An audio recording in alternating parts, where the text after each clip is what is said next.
If you're a realtor who says yes to every client, avoids wanting to sound too salesy, and thinks hard work alone will get you to the very top, I bet you are kind of stuck around making $100,000 or so. I get it. I used to think the same way until I realized my mindset was the ceiling. Shifting how I thought about time, value, and leverage helped me ultimately build an $85 million annual career.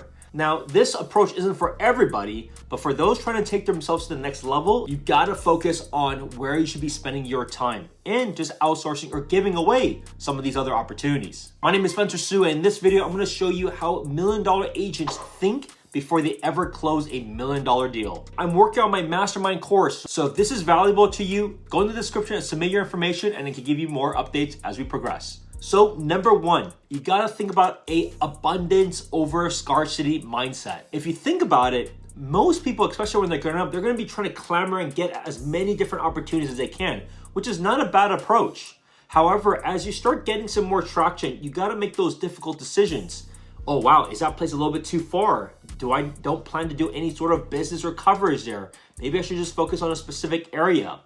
The typical reasons why people should start outsourcing things that are out of their circle of competence is because one, you may not be as familiar with that area. Two, you may be wasting a lot of time to spend over there. And then three, you're not gonna be able to get that critical mass with a lot of people understanding, hey, look, you are a local expert. So, but you don't have to give those completely away. You don't have to give them up completely. You could just outsource that. You could just partner up with a local realtor there and just give that lead to somebody else while focusing on where you want to continue to spend most of your efforts on. And because when you have this abundance attitude, you have a different way of viewing things. You know that there's going to be something greater around the corner. It's just a matter of executing and putting the time in for that, right? Because if you just clamor, oh, wow, we're all competing for the lowest thing, we're going to be willing to discount our services to the lowest, you will continue to always be in that mindset.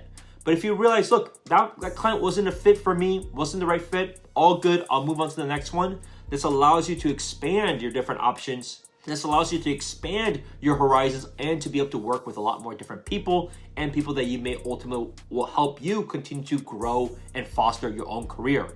Think about how you can get more opportunities in the right areas that you want. You also have to push up distractions or things that don't align with that goal, that don't align with that vision. Number two, you gotta set your bold goals and reverse engineer them. You don't wanna just say, I'm gonna make all of a sudden $100 million a year. Well, that's great to start off that way, but you gotta figure out, like, what are the real numbers to get you there, right? So for example, let's say you wanna make $1 million GCI 1 year, right? So do the math. What is the average transaction size in the area that you wanna target at? So how many deals are needed to get to that number? Well, how many people do you need to talk to be able to hit that number? What are the lead sources to help you get to that? Is it paid ads? Is it Zillow? Is it making YouTube content like this? Is it Instagram? Is it just going to networking events? Is it so on and so forth? And then start tracking, like, is it even possible to get to that in X amount of time that you want to get to, right? However, you still need to come up with a goal and plan so that you can at least track it, right? So if you target $1 million and you end up at $700,000 as gross commission income, it's still phenomenal. However, what worked really well and what did you need to do to be able to tweak that to not miss out again the following year? You should learn even more, but you still have a plan and you should be still tracking that to see what needs to be improved and is that a reasonable target or not? Or do you need to expand or go in deeper to be able to achieve that target? The last thing is about overcoming fear, and you can overcome fear by having daily habits. I mean, think about this. Would you be very fearful if all of a sudden I told you, look, you got a day, you're gonna be playing, I'm gonna have you compete at a weightlifting competition and you're gonna be competing with everybody that is absolutely ripped? Well, the answer is yes. You obviously will be very fearful because one, it's an imposter syndrome, and then two, you're ever close to being ready for that. However, if I told you, like, this is the plan for a year that you're gonna be participating in this event, if you did different things daily, you feel very confident by doing so, right? So that's the idea about focus on what you can control. You cannot control the actual end result, but having the daily habits and having a process allows you the opportunity to ultimately get there, right? So what are the daily habits you need to do? Well, if we just talked about these goals that you may have and what you need to reverse engineer them, you can reverse engineer them by how you're spending the day, right? Do you have to call for sale by owners? Do you have to call expired listings? Do you have to do outreach for people? Like, do you have to now spend X amount of hours per day? Well, now you can really map that out. So as long as you're consistently following that, you can see how much of time are you putting in? What is the result of that, right? Because then that allows you to really do the thing that you could control, which is your activity.